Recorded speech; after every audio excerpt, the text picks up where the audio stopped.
Assalamualaikum warahmatullahi wabarakatuh. Saya Ifro Nurfanani Ritonga. Saya Sarilay Ramadhani. Saya Fadila Aldina Rahab. Kami dari kelompok 9 Bahasa Indonesia. Di sini kami akan mempresentasikan hasil diskusi kami tentang ejaan bahasa Indonesia. Di dalam PUEB atau Pedoman Umum Ejaan Bahasa Indonesia terdapat 4 materi. Yang pertama, pemakaian huruf, yang kedua, penulisan kata, yang ketiga, pemakaian tanda baca, dan yang keempat, penulisan kata serapan. Saya akan menjelaskan materi yang pertama, yaitu pemakaian huruf. Pemakaian huruf terbagi menjadi 8 bagian, yaitu A. Huruf abjad, B.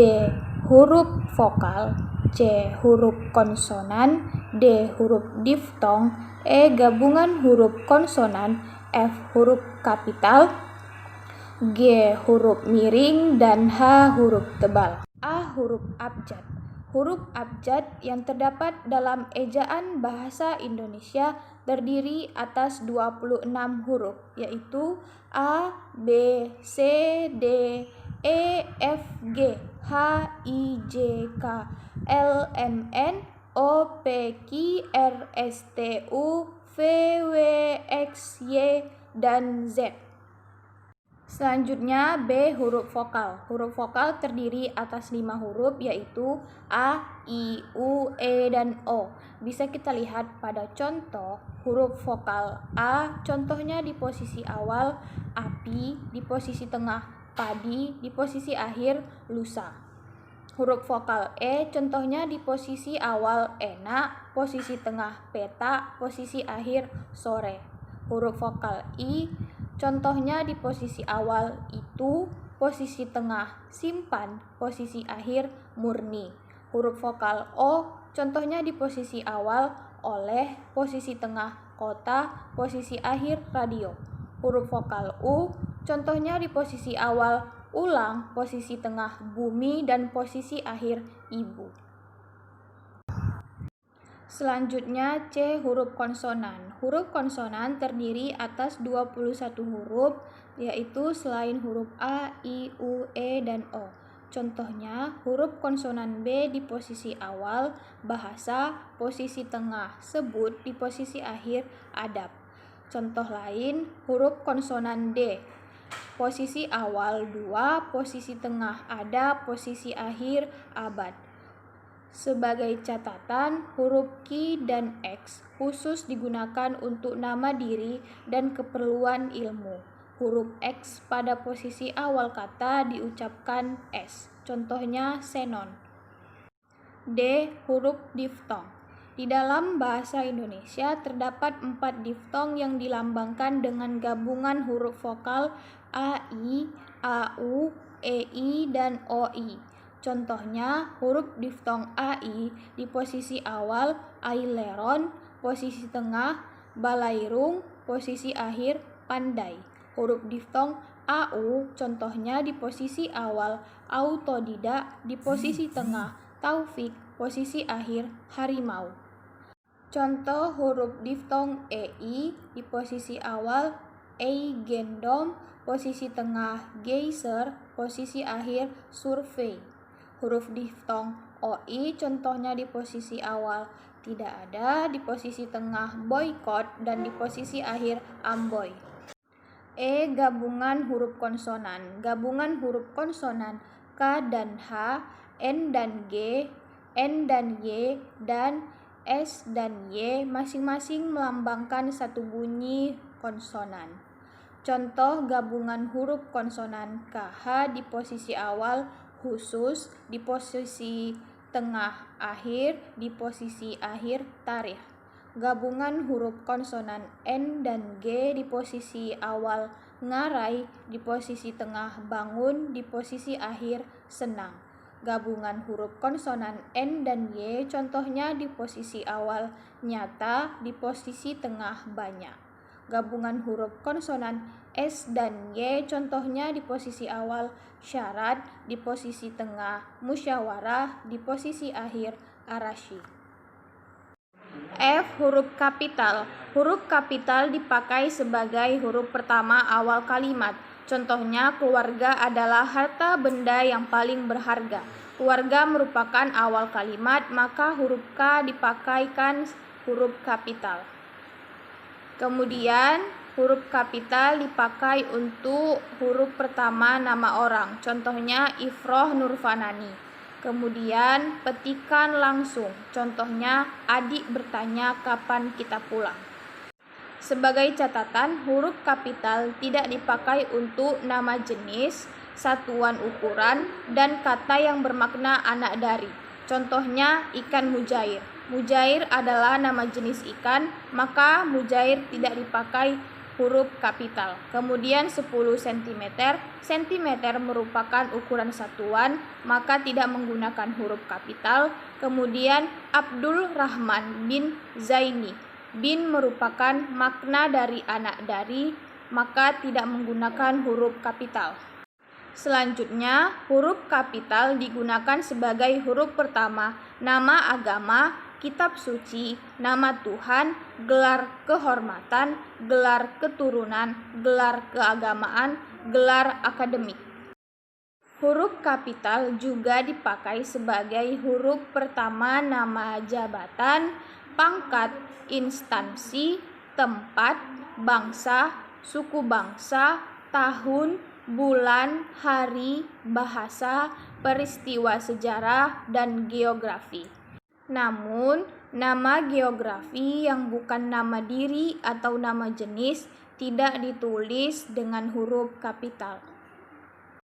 Huruf kapital juga digunakan sebagai huruf pertama nama negara, lembaga, badan, organisasi, dokumen, judul buku, judul karangan, judul artikel, judul makalah, majalah, surat kabar, singkatan nama gelar, pangkat, kemudian hubungan kekerabatan seperti bapak, ibu, kakak, adik, dan paman.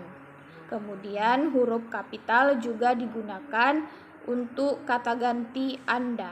Anda, huruf A-nya menggunakan huruf kapital. Selanjutnya, G. Huruf miring. Huruf miring dipakai untuk menuliskan judul buku, nama majalah, atau nama surat kabar yang dikutip dalam tulisan, termaksud dalam daftar pustaka. Huruf miring juga dipakai untuk menegaskan atau mengkhususkan huruf bagian kata atau kelompok kata dalam kalimat. Huruf miring juga dipakai untuk menuliskan kata atau ungkapan dalam bahasa daerah atau bahasa asing. Selanjutnya, H. Huruf tebal. Huruf tebal dipakai untuk menegaskan bagian tulisan yang sudah ditulis miring. Huruf tebal juga dapat dipakai untuk menegaskan bagian-bagian karangan seperti judul buku, bab, dan subbab. Saya Sarilair Ramadhani akan menjelaskan tentang penulisan kata. Penulisan kata terbagi menjadi 11 bagian. Yang pertama kata dasar, yang kedua kata berimbuhan, yang ketiga bentuk ulang, yang keempat gabungan kata, yang kelima pemenggalan kata, yang keenam kata depan, yang ketujuh partikel, yang kedelapan singkatan dan akronim, yang kesembilan angka dan bilangan, yang kesepuluh kata ganti ku, kau, mu, dan nya, dan yang terakhir kata sandang si dan sang. Baiklah, saya akan menjelaskan yang pertama, yaitu kata dasar. Kata dasar ditulis sebagai satu kesatuan, misalnya saya sedang pergi sekolah, buku itu sangat tebal, dan masih banyak lainnya. Kata imbuhan. Kata imbuhan atau awalan, akhiran, sisipan, serta gabungan awalan dan akhiran ditulis serangkai dengan bentuk dasarnya. Contohnya, berkelanjutan, berjalan, lukisan, dan masih banyak lain. Adapun imbuhan yang diserap dari unsur asing, misalnya isme, man, wan, atau wi, juga ditulis serangkai dengan bentuk dasarnya. Contohnya, seniman, manusiawi, nasionalisme, dan masih banyak lagi.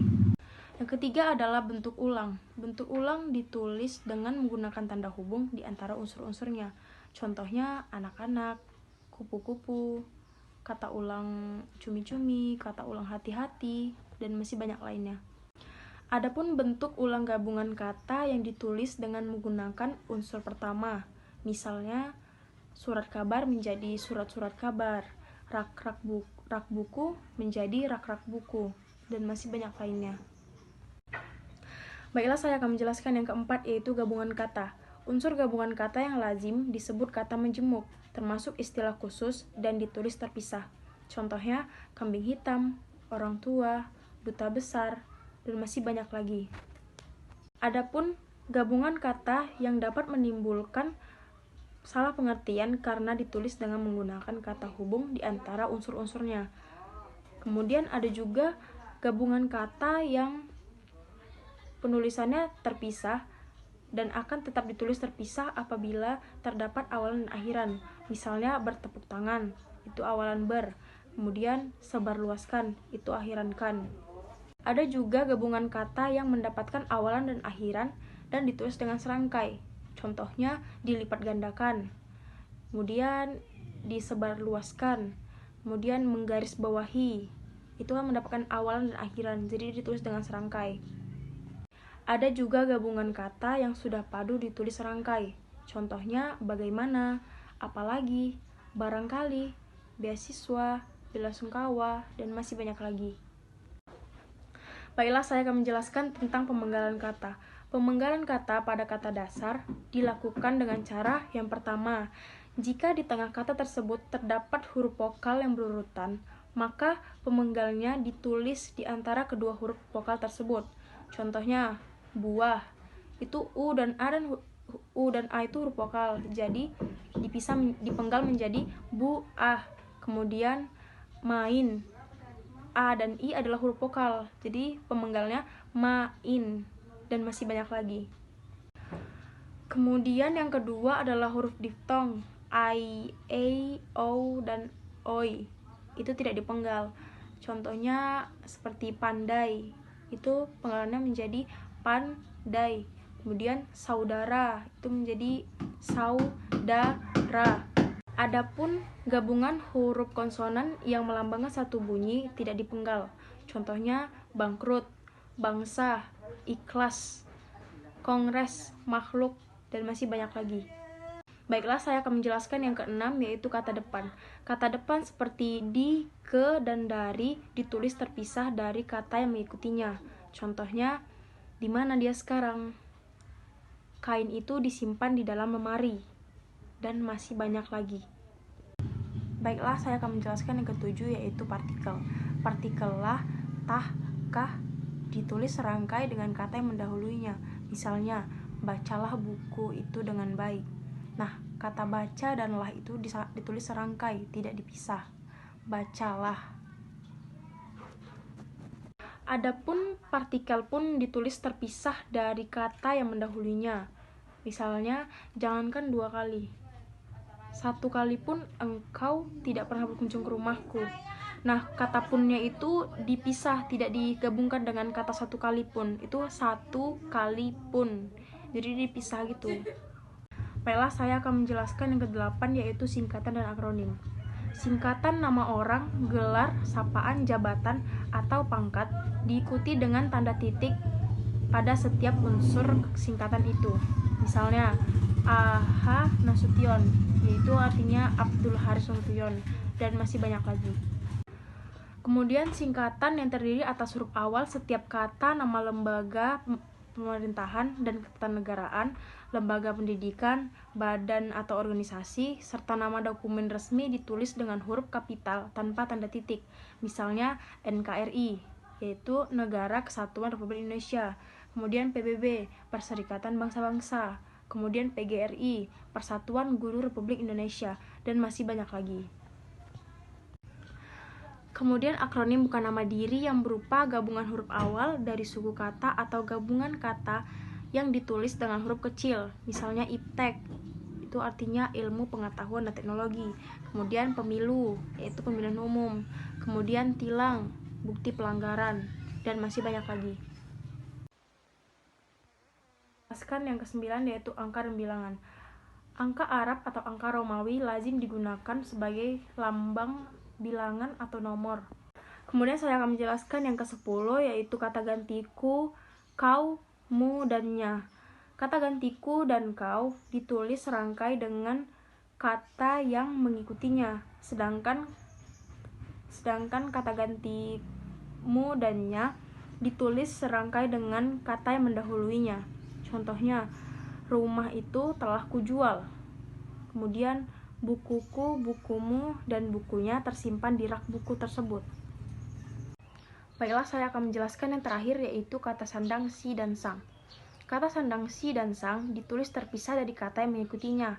Misalnya, surat itu telah dikembalikan kepada si pengirim. Nah, kata si dan pengirimnya itu dipisahkan menjadi si pengirim. Kemudian, ibu itu menghadiahi sang suami kemeja batik. Nah, kata sang dan suami itu dipisahkan menjadi sang suami.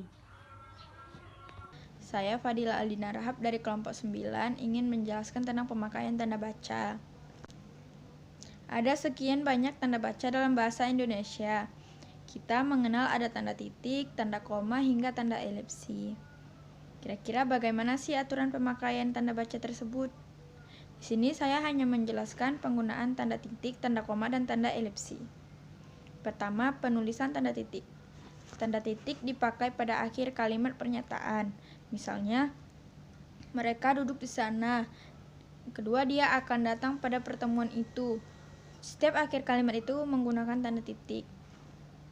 Tanda titik bisa dipakai juga untuk memisahkan angka, jam, menit, dan detik yang menunjukkan waktu atau jangka waktu. Yang kedua, penulisan tanda koma. Tanda koma dipakai di antara unsur-unsur dalam suatu pemerincian atau pembilangan. Misalnya, telepon seluler, koma, komputer, koma, atau internet bukan barang asing lagi. Tanda koma dipakai untuk memisahkan anak kalimat yang mendahului induk kalimatnya. Misalnya, kalau diundang, koma, saya akan datang. Tanda koma bisa juga dipakai untuk memisahkan petikan langsung dari bagian lain dalam kalimat. Misalnya, kata nenek saya, koma, tanda petik, kita harus berbagi dalam hidup ini. Yang terakhir, penulisan tanda elipsis. Tanda elipsis dipakai untuk menunjukkan bahwa dalam suatu kalimat atau kutipan ada bagian dihilangkan. Misalnya, penyebab kemerosotan titik-titik-titik akan diteliti lebih lanjut. Tanda elipsis itu didahului dan diikuti dengan spasi. Dan tanda elipsis pada akhir kalimat diikuti oleh tanda titik. Baiklah, saya akan menjelaskan tentang penulisan unsur serapan. Dalam perkembangannya, bahasa Indonesia menyerap unsur dari berbagai bahasa. Misalnya bahasa daerah, seperti bahasa Jawa, bahasa Sunda, bahasa Bali, maupun dari bahasa asing. Misalnya bahasa Sanskerta, Arab, Portugis, bahasa Cina, Inggris, dan yang lainnya. Berdasarkan tahap integrasinya, unsur serapan bahasa Indonesia dibagi menjadi dua kelompok besar. Yang pertama yaitu unsur serapan yang belum sepenuhnya diserap oleh bahasa Indonesia. Misalnya kata de facto, de jure, unsur-unsur itu masih digunakan dalam konteks bahasa Indonesia, tetapi cara penulisan dan pengucapannya masih menggunakan bahasa asing. Kemudian yang kedua adalah unsur asing yang penulisan dan penyerapannya disesuaikan dengan kaidah bahasa Indonesia. Dalam hal ini, penyerapan diubah seperlunya agar dapat dibandingkan dengan bentuk asalnya.